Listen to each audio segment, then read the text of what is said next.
weapon was used to kill the North Korean dictator's half-brother. The terrifying weapon used in the middle of that crowded airport raced at this hour to make sure it is safe for passengers. Also this morning, new reports the White House asked the FBI to dispute those bombshell stories claiming the Trump campaign was communicating with Russian intelligence officials during the election. This as Trump's inner circle takes center stage at one of the biggest conservative events of the year. President Trump set to take the stage this morning. Winter whiplash. Blizzard conditions taking over the Midwest after those record temperatures. Dangerous commutes from Idaho to Michigan. Already more than 2 feet of snow shutting down interstates. Now a new severe weather threat this morning. And can't stop this feeling. Just 2 days till the Oscars. And we've got your exclusive all-access pass to every single moment, unveiling the red carpet, taking you inside the historic Dolby Theater. Wait until you see this. And backstage, where the winners will be one-on-one with GMA. This morning, we're revealing secrets behind the big show. And you've got a front row seat. GMA at the Oscars starts right now. Live from Times Square and Hollywood, this is GMA. And good morning, America. It feels like Hollywood here in Times Square this morning. Of course, we are closing in on the Oscars. It's just 2 days away, and Robin's already beat us in Hollywood, as you can see. And Robin, you're looking a little Hollywood in that outfit. I love it, though. Good morning. It's because it's a little cold here. Get ready for it, Michael and Amy, when you come on out here. But the anticipation is building. They are putting the final touches on everything behind me at the Dolby Theater. And take a look at this. They are literally unwrapping that famous red carpet that all the stars will be walking down. We'll have much more on our exclusive behind-the-scenes access coming up, George. We have a lot coming up. We have a lot of news to get to this morning as well. That breaking news overnight, the White House in contact with the FBI over those stories about Russia during the campaign. And there's President Trump getting ready to speak to the largest group of conservatives in America this morning in D.C. Yeah, a lot to get to. But first, we want to get to that breaking news from overseas. Authorities revealing a banned chemical agent, VX, was used to kill the North Korean leader's half-brother at a crowded Malaysian airport. Let's go to our chief foreign correspondent, Terry Moran, for more. And Terry, these new details are disturbing, to say the least.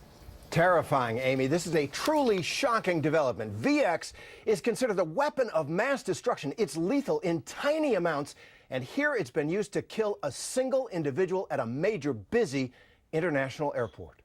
This morning, Malaysian police are saying that 2 women accused of murdering North Korean leader Kim Jong-un's half-brother at the Kuala Lumpur airport used a chemical weapon called VX, a banned nerve agent. VX is deadly even in the smallest amounts. It was detected on Kim Jong-nam's eyes and face. Surveillance cameras caught the moment one of the suspects wiped the liquid toxin on Kim's face. Moments later, Kim is seen stumbling toward airport officials seeking help before collapsing. Malaysian officials say the female suspects washed their hands right away, but one of the women later became sick and vomited. Authorities are now scrambling this morning to make sure no other areas of the airport were affected. VX is tasteless and odorless, and it can take days or weeks for the agent to completely evaporate. Symptoms from VX can occur within seconds and last for hours. The agent triggers uncontrollable muscle contractions, causing first confusion, drowsiness, and nausea before leading to death or paralysis. VX is banned under the Chemical Weapons Convention, but North Korea is not part of that convention. VX is not something you make in your kitchen. The fact that it was used to kill Kim Jong-un's own half-brother adds to the massive evidence now pointing in the North Korean regime as the culprit here, though Pyongyang rejects that charge. But North Korea's got a massive arsenal of chemical weapons, up to 5,000 tons of mustard gas and sarin, as well as VX. And as they've now demonstrated, they're willing to use them. George? As you say, that is terrifying, Terry. Thanks very much. We're going to move on now to that new report overnight that the White House asked the FBI to dispute recent stories about contacts between the Trump campaign and Russian intelligence during the presidential election. Our senior justice correspondent, Pierre Thomas, in Washington with the details. Good morning, Pierre. Good morning, George. Today, a White House official tells ABC News that Priebus was in contact with the FBI and did ask the FBI to set the record straight and dispute the accuracy of stories suggesting there was repeated contact between Trump associates and Russian intelligence officials during the campaign. Late last night, White House Press Secretary Sean Spicer told CNN, quote, "We didn't try to knock the story down. We asked them to tell the truth." The FBI is declining to comment this morning, but a source did not dispute that the conversation between Priebus and a senior FBI official took place. What we know is that Priebus went on a Sunday talk show and blasted the New York Times story about Trump associates contacting Russian officials as inaccurate and, quote, grossly overstated. He suggested that his assessment was based on discussions that he had with intelligence officials, including the FBI, George. Yeah, he said he talked to the FBI. And this is sensitive, Pierre, because White House political officials are not supposed to have contact with the FBI over ongoing investigations. Super sensitive, George, because the FBI is supposed to be free to conduct criminal investigations pretty much independently, and Bureau policy is generally not to comment on ongoing investigations. Democrats are criticizing the White House contact with the FBI, calling it pressure. That is something the White House today is rejecting, George. Right, and Democrats are also saying they're surprised by the White House categorical denials. Pierre Thomas, thanks very much. All right, now the Trump administration also taking center stage at CPAC, the largest annual gathering of conservative activists in the country. Both Vice President Mike Pence and White House Chief Strategist Steve Bannon making their case for Trump's agenda and against the media. Let's go to ABC's Chief White House correspondent Jonathan Karl with more on all of that. Good morning, John. Good morning, Amy. Conservatives once viewed Donald Trump with great skepticism, and some still do, but today he goes before that Conservative Political Action Conference as the clear leader of the Republican Party and the conservative movement. Vice President Pence got a warm welcome at this year's most influential gathering of conservative activists. You know, this is the 9th time I've had the privilege to address CPAC. Thanks to all of you and the confidence of our new president, this is the first time I'm here as Vice President of the United States of America.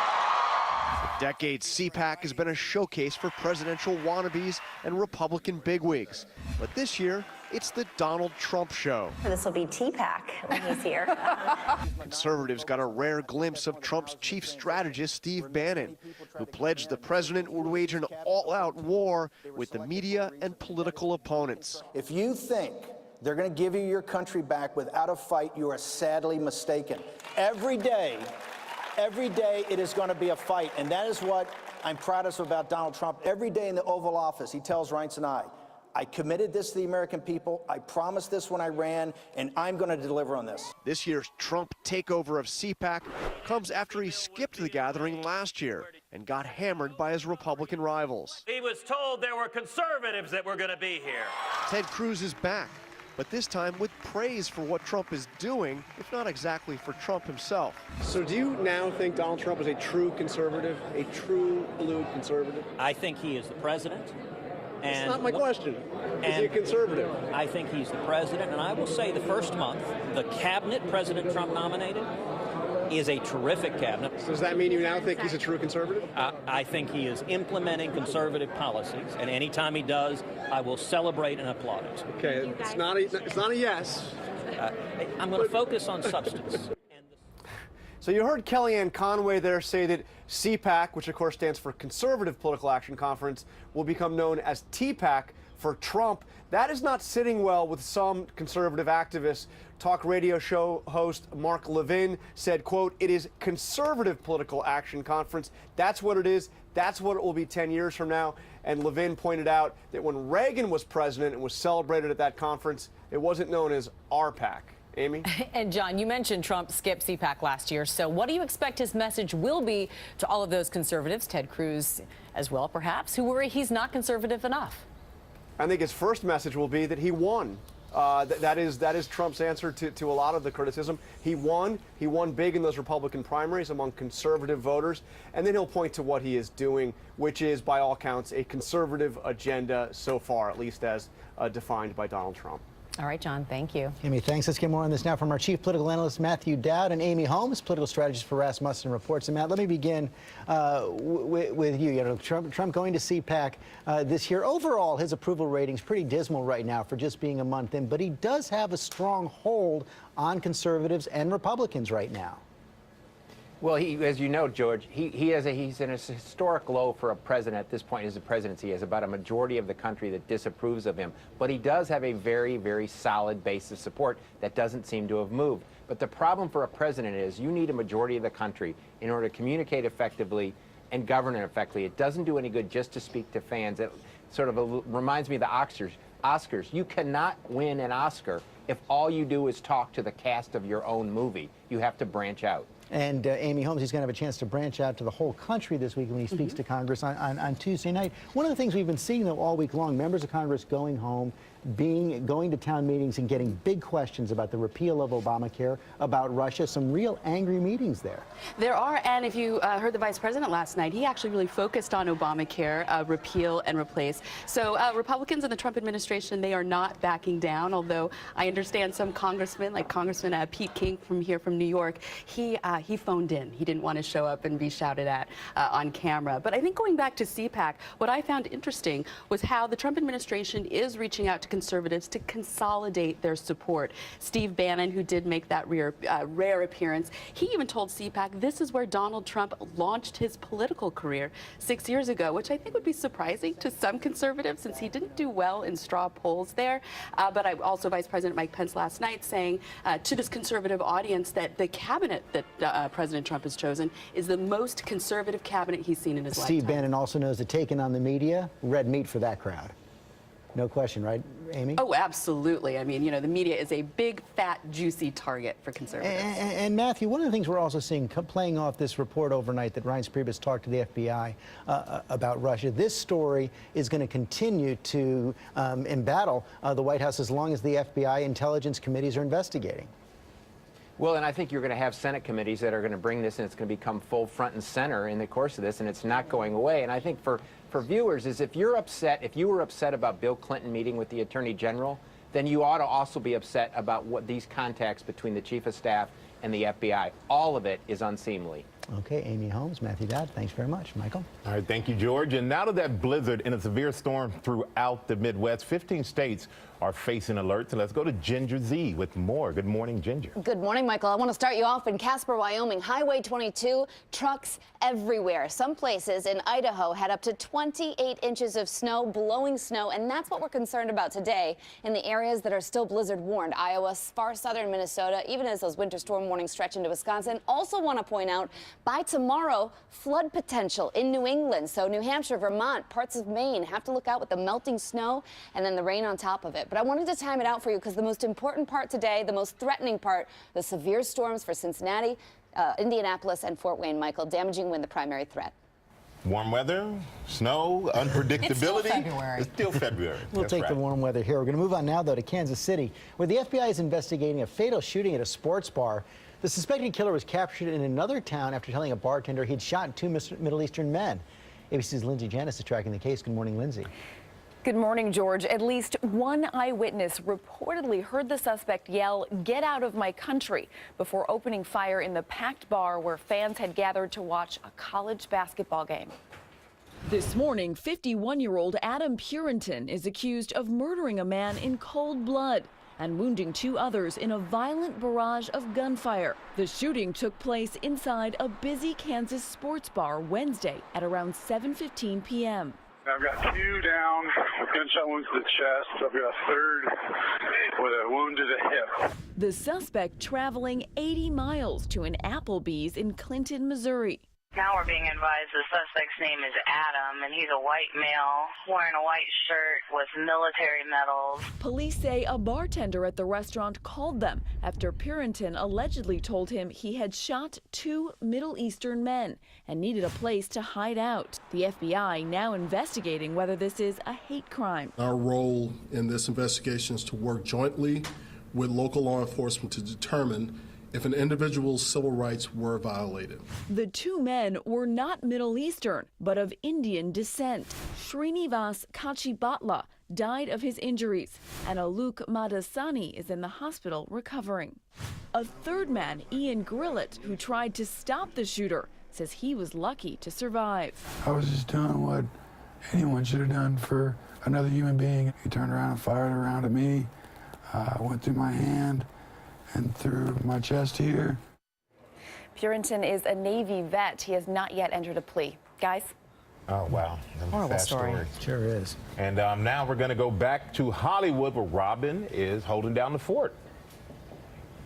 All right, Michael, thank you. A lot of excitement, as you know, for the Oscars. The countdown is on to find out who's going to take home the biggest awards in Hollywood, and there could be some major surprises, and who better than this man right here, ABC's Chris Connolly. Aren't Man you about nice? town. Man about town and standing tall. Sunday's Academy Awards could be history in the making, and a marked change for this year at least from the Oscars so white days of 2016. Start with Best Picture. The much-nominated, spirit-soaring La La Land has been getting a bit of a Hollywood backlash, but it's still on track to win, even up against Moonlight, the exquisite art film, the people-pleasing Hidden Figures. I had no idea they hired. There are quite a few women working in the space program. And the emotional piledriver, Manchester by the Sea. Do you want to be his guardian? Well, he doesn't want to be my guardian, for Christ's sake. He's got we're trying to lose some kids at this point. Though supporting actress is known as a volatile category, Viola Davis remains the odds-on favorite, thanks to her powerful work in Fences. I gave 18 years of my life to stand in the same spot as you! Dev Patel in Lion poses a possible challenge in supporting actor, but it's long felt like Mahershala Ali's moment to shine. Moonlight becomes him. At some point, you gotta decide for yourself who you're gonna be. Who is poised to win a packed Best Actress category? Emma Stone powers La La Land with her incandescent longing. She sings, too. She captured a feeling. Yet in the provocative French film Elle, 63-year-old Isabelle Huppert's all-in and then some performance is a high-wire walk in high heels. It's a capstone to more than 40 years of film acting, but the superb Stone looks the more likely winner. Congratulations, that's really incredible. Exciting. Best Actor also feels like a two-man matter. As a performer, Casey Affleck proves himself to be the master of big, troublesome emotions rendered in small, telling moments throughout Manchester by the Sea. No, you don't understand. There's nothing there. But Denzel Washington puts on a clinic in Fences, hearing the script's music, riding the rhythms of August Wilson's words, using everything in his acting arsenal to convey his character's sense of swagger and defeat. As long as you're in my house, you put a sir on the end of it when you talk to me. Yes, sir. You eat every day. Yes, sir. Got a roof over your head. Yes, sir. Got clothes on your back. Yes, sir. Why you think that is? Because of you. It could go to either man. Denzel's late charge makes him the favorite. And that would mean something unprecedented in 89 years of Oscar history. 3 out of 4 acting categories won by people of color. And there's more history to watch for. Bradford Young from Arrival, the first African-American to earn a cinematography nomination. And Moonlight's Joy McMillan, the first African-American woman to be nominated for editing. So a lot of news. We're seeing progress, but for women, still lagging behind when it comes to writing, directing, and such. It's a serious issue. No women nominated for Best Director, no Best Picture nominees directed by a woman, and only 1 woman nominated in either of the screenplay categories. And 20% of the nominees in total women. That's not good enough, particularly for this community. Yeah, and it's going to be continuing to move forward and be part of the conversation. I think it has to be throughout Hollywood, not just at the Oscars. That's right. Thank you there, Chris. Thank you. Can you guys talk to Ginger about the weather, that it's warmer there where you are than it is here? I know. Just maybe talk to her about that. I know. We've been staring at the weather like, oh my gosh, it's warmer in New York, Ginger, than it is in LA. You are right, at least for today. So you can play that game, but you guys are going to fly into it and it'll be kind of mild. Frost advisories are actually north and west of Los Angeles this morning. And on Sunday itself, you will see a few light showers moving through. I want to take you there 3 p.m. the red carpet time. It looks dry, but still pretty chilly. Everybody's leaving. It'll feel like the 40s. Your local weather in 30 seconds. First, though, the weekend getaways brought to you by Walgreens. Look at you, saving money on your Medicare Part D prescriptions. At Walgreens, we make it easy for you to seize the day by helping you get more out of life and Medicare Part D.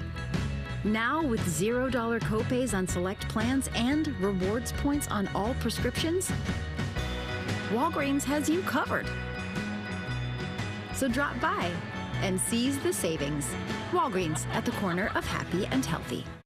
Daytime highs today once again in the mid to upper 70s. We will enjoy the sunshine for this afternoon, those highs well above average. Now, as we head into the upcoming weekend, some pretty big changes coming our way on Saturday. Our next cold front bringing in showers and some thunderstorms. Then a big temperature drop into Sunday. Daytime highs in the mid 40s. It will be breezy and cooler, and that sunshine returns.